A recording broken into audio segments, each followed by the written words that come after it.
Welcome back. The mid-cap index has moved back into the green, which is good, and the Nifty is more or less flattish. Nimesh joins us to tell us what is he picking up in terms of D-Street chatter. Nimesh, take it away.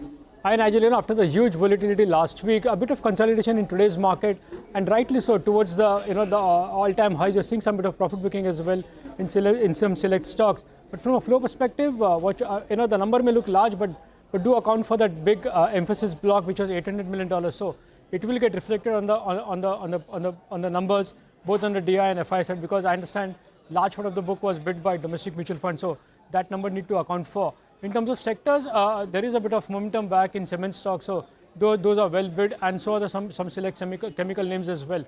On the other side, a bit of profit booking in IT stocks, but the overall feedback is the large part of the volatility as part of the election seems to be largely over now, so it's back to business, back to fundamentals. Of course, all eyes will be on the allocation of portfolios for ministers, so that's something might have a bit of a volatility to part with.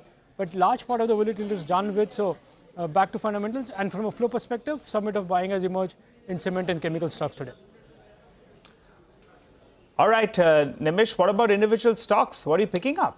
Well, actually, from an individual stock point of view, some bit of momentum seems to be back in the broader market. So the first stock from that list is Jain Irrigation. Big move on that stock, large volumes as well. In fact, for the last couple of days, I understand some bit of HNI interest is back. Some large HNIs have bought as well.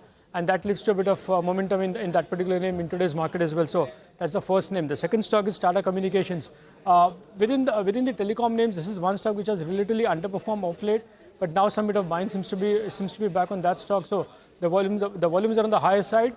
Additionally, I guess this week there is an analyst meet, so all eyes will be on that. But that stock is buzzing in trade today. The third name is Emphasis. We spoke about the large block. As I said, the large part of the block was bid by domestic mutual funds. So nearly 70% is what I understand was bid by mutual funds. So the disclosures will be quite interesting. But again, at lower level, some bit of interest has come in that particular name. And the last one is Restaurant Brands Asia. It's been a stock which has been largely consolidating in a very narrow range. But now I understand some bit of interest is back. Overall, in general, the QSR space seems to be seeing some bit of action. And RBI stands out purely on back of buy flows today. Okay, Nimesh, thank you very much for that. So those are individual stocks to watch out for as well. Now, as the NDA government takes charge